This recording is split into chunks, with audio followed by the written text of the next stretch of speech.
होती, कुणी आमची आई बघितली का?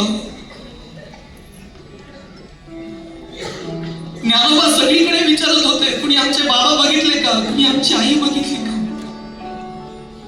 पण लेकरांना कुणी सांगावं, आई बाप नाही दिसणार.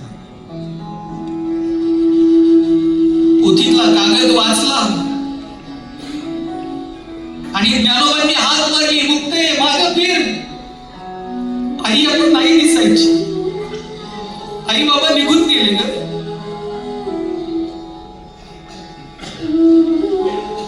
ज्यांच्याकडे आई आहे ना, त्यांनी जपा. आई आपलं काळीच काढून देते लेकराला. कधीतरी आईच्या पायावर डोकं ठेवा. आई म्हणते माझं आयुष्य पण तुला लागत. आपलं बालपण कधी संपत नाही. कुणी म्हणेल शाळेत गेल्यावर संपत, कुणी म्हणेल कॉलेजला गेल्यावर संपत. मी म्हणतो तुम्ही म्हातारे झालात ना तरी तुमचं बालपण संपत नाही. बालपण तेव्हा संपत जेव्हा आई जाते.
पोरींची तर हसायची, रुसायची, फुगायची, भांडायची, रडायची.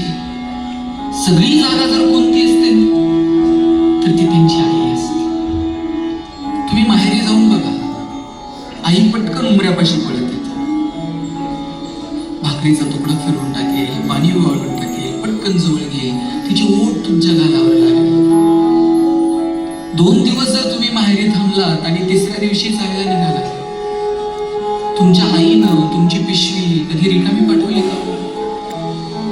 शेंगा घेऊन जा, वांगे घेऊन जा, दूध घेऊन जा, भाजी घेऊन जा. सासरी सगळं मिळतं, पण आईला वाटतं पोरीची पिशवी कधी रिकामी जाऊ नये.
यात्रेतून फिरत होतो. मुलानं विचारलं, आई ते खेळणं देशील? राजा, एवढे पैसे नाहीत रे. ठीक आहे, नकोय मला ते. मला जरा पाळण्यात बसवशील? राजा, पैसे नाहीत रे आत्ता. ठीक आहे, मला नाही पाळण्यात बसायचं. थोड्या वेळानं पोरगं म्हटलं, आई नाही पाळण्यात बसवलं, नाही खेळणी, मला खाऊ देतेस? हे राजा, आज नाही, उद्या. आईनं ना खेळणं दिलं, ना पाळण्यात बसवलं, ना खाऊ दिला, पण आई बरोबर उड्या मारत मारत पोरगं सगळी जत्रा फिरत होत. हात सुटला, गर्दीत पोरगं हरवलं. आजूबाजूचा समाज, आजूबाजूची लोक त्याला सांगत होती, हे रडू नको. कुणी म्हटलं, मी तुला खेळणं देतो. मला खेळणं नको, मला आई हवी. अरे मी तुला पाळण्यात बसवतो, रडू नको. नाही, मला आई हवी. ए दादा, तुला खाऊ देतो, रडू नको. पोराला ना खेळणं हवं होतं, ना खाऊ हवं होता, ना पाळण्यात बसायचं. त्याला आई हवी होती. समाज सगळं द्यायला तयार आहे, पण आई नाही. जोवर होते छप्पर तुझे आभाळ झेलत होतो, आता साध्या कुंदक्या पुढे निभावं लागत नाही. तुझ्या विना जगण्याची सवय उरली नाही. आई, तुझ्या विना जगण्याची सवय उरली.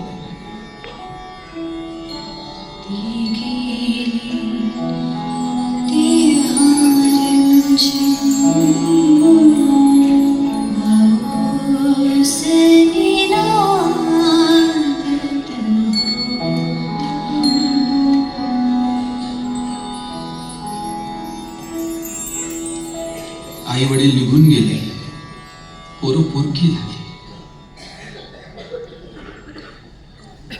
मुलांचं लहानपण संपून गेलं.